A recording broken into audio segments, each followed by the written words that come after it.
Hey guys, welcome to Acrylic Landscapes for Beginners. So to start with, just an overview of the supplies that we're going to have in class. I've got a palette with red, yellow, and blue acrylics. That's really all you need if you're following this at home. Red, yellow, blue, and double or triple the white.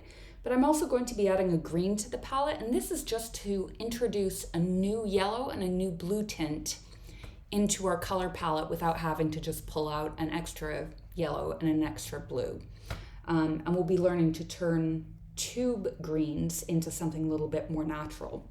I've got my palette knife. Now this is super important for acrylic painting, so please don't, if you're interested in acrylic painting, you don't want to just rely on your brush for mixing because it gets very expensive at the end because the brush picks up all this paint and dries it out.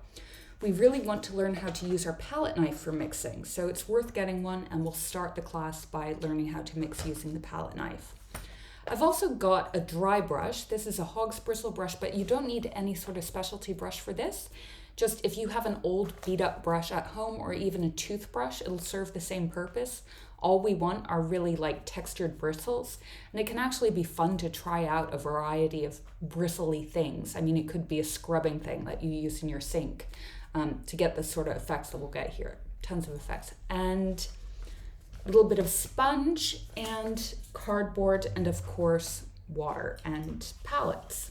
You can use palette paper for this. I've just got a sample tile and a piece of marble that I carved a palette out of, but I find that this is actually fairly cost effective. You can get sample tiles as a palette.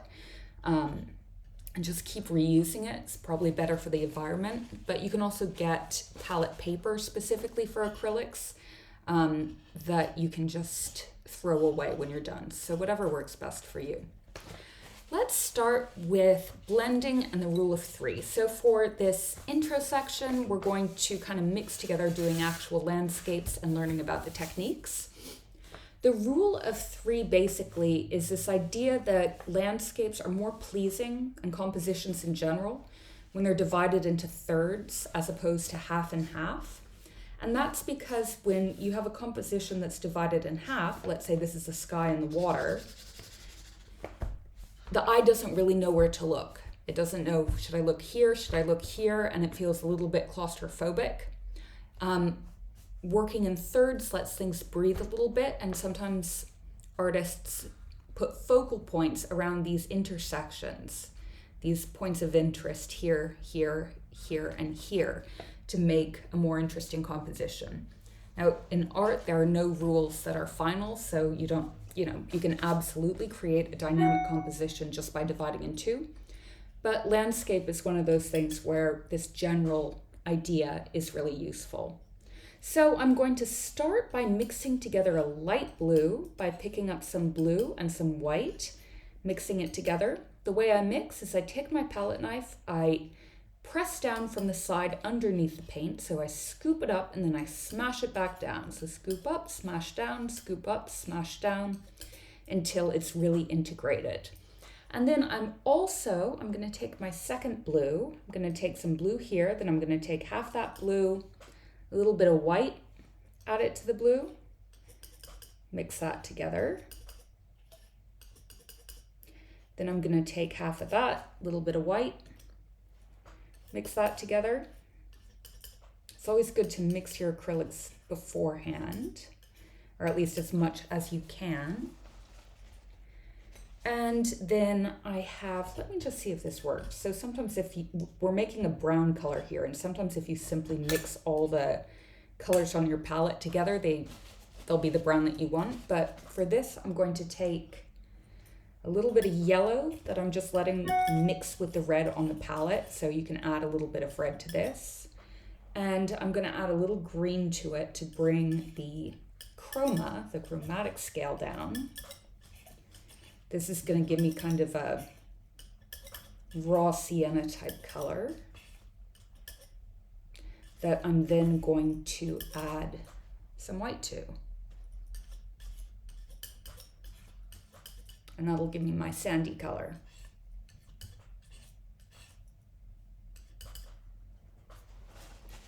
So we're going to start with the sky. I've dipped my acrylic brush in water. Now I'm going to dip it into the paint. I just want enough water on my brush for the paint to stick to my brush, but we're going to be using fairly opaque layers today.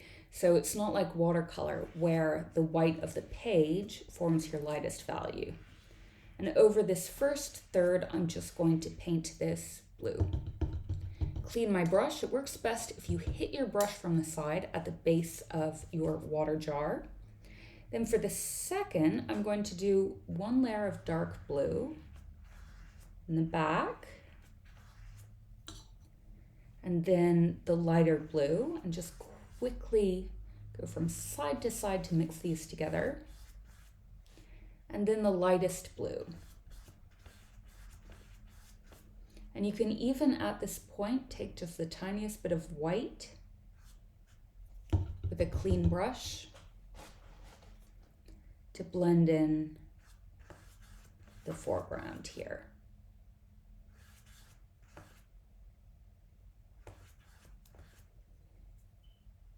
And I'm just using normal cartridge paper for this first part of the class because, you know, this is just our practice part. And the good thing about acrylics is they basically create their own palette. They're plastic, so they dry. Once they dry, they're fairly water resistant. So you can just layer up your paints. And then I'm gonna just do another flat layer of this sandy color coming up to the edge of the water.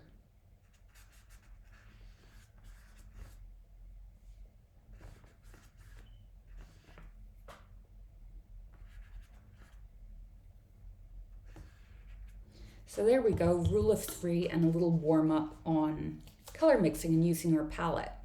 If you want to, we'll get to sponging techniques later, but you can take a small piece of your sponge and just dab around the shoreline to create the effect of waves just gently breaking.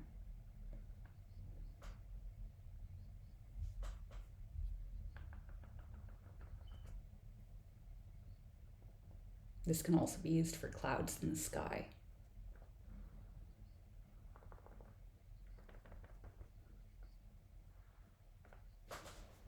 All right, so let's move to our second concept, which is dry brushing. Now for this, we're going to mix together a really deep green. You're rarely going to get a green in nature that's straight out of the tube color. Usually natural greens have a bit of red in them. So I'm going to mix together some green with a little bit of red added to it to make a really nice dark green. Make enough of this because in this technique that we're using, the brush does tend to kind of waste a lot of paint. So let's just get a bunch of this very dark green color. That's good. Now for our dry brushing technique, you take your brush, dip it vertically into the paint, and then we're going to tap it horizontally side by side.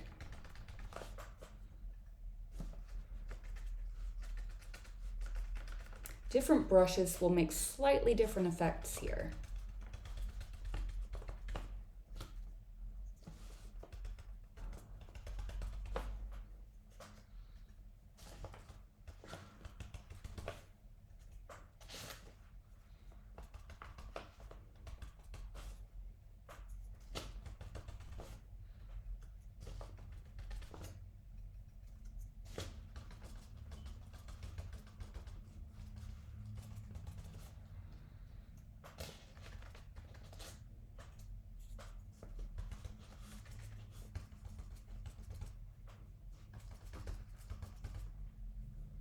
We'll bring this down here. Now I'm going to take some of that ultramarine blue, that pale sky blue that I made. I'm going to add a little bit of the green to it and some more white. I've got some more white to make a nice frosty kind of green that I'm then going to just kind of place on the sides here, blending in with a little bit of white.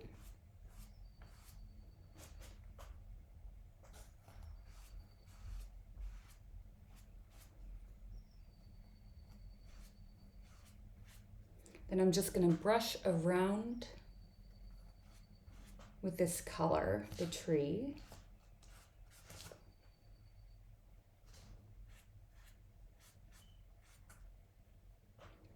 And move into using more blue colors as I get to the top.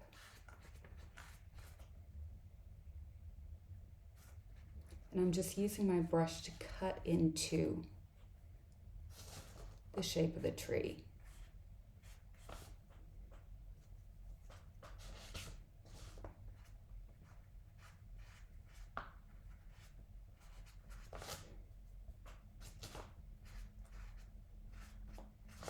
And now using either your flat brush or dry brush, I'm going to dip my brush horizontally into the paint, and then at the top of these boughs, I'm just going to put little bits of snow.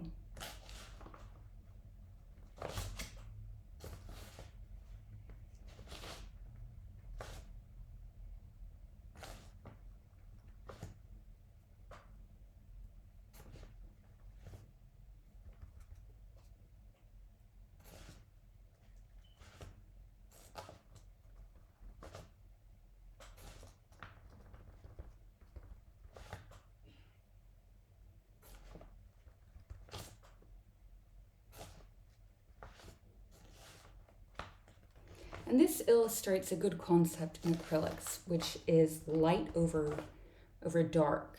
So since our white values are opaque here, you really can create your composition by starting with darker values if you want to.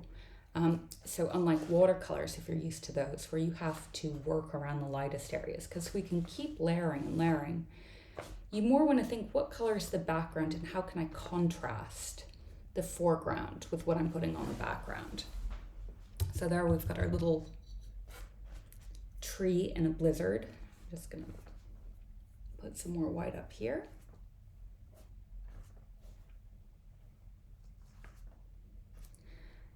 Okay, moving on to using card. This one is always a lot of fun. So we can use our card to make both bark and branches. And I know those of you in watercolors will be a bit familiar with this because we did this in the watercolor class, but the effect is a little bit different with acrylics. So I'm gonna mix together a purple by mixing blue and red.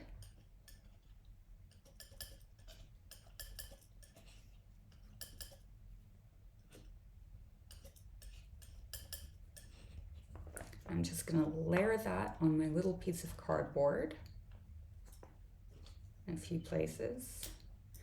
And just because I have it, I'm gonna add some of this extra sand beach color. And then I'm gonna use just plain ultramarine and white.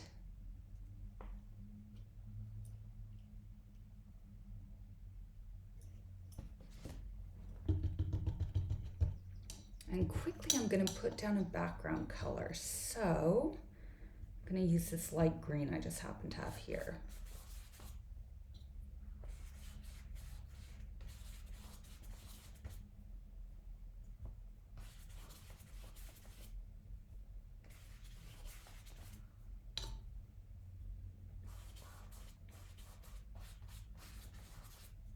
Now I can use my card either to make straight lines, which are useful in a forest. And you should wait for your paint to dry for this, but we can also kind of move it in a little up, down semicircle to create bark effects. And this really, it works best on dry paper. So let me show you like that. I love these sorts of effects.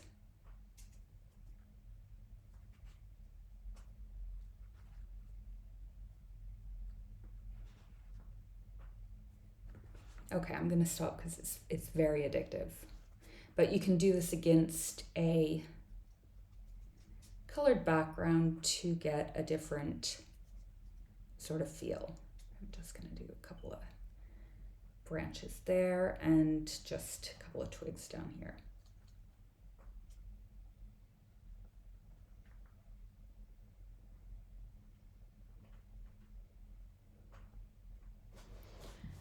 Okay, and then for our last one, we'll be doing some sponging.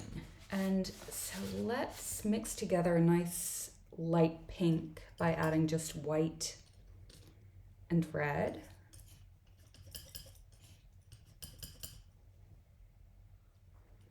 If you're feeling ambitious, you can create a couple of pinks, so maybe one stronger than the next.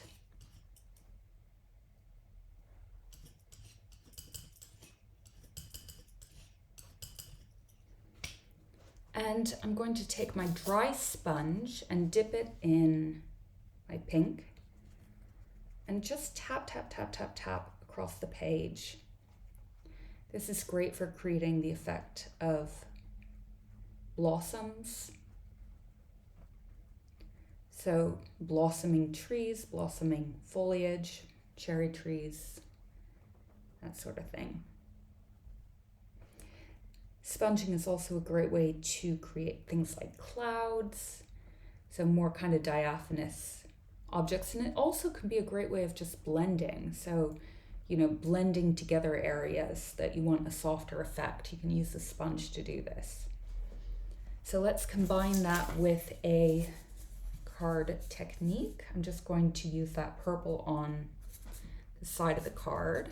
Dip it in water first to make it work a bit better.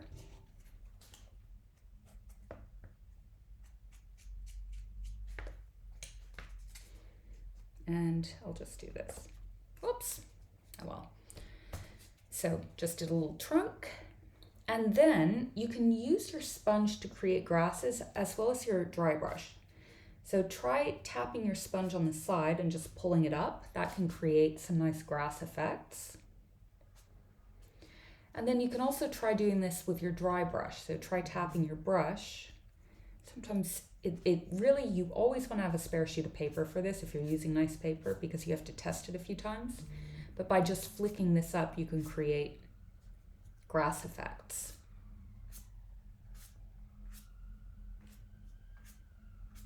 So really for foliage, you're going to come up with a whole range of different effects that you can create just by dry brushing and sponging techniques in your landscapes. And so in today's landscape, we're going to start by doing the background first and then placing in the details using these techniques that we've learned. So let's move on to that.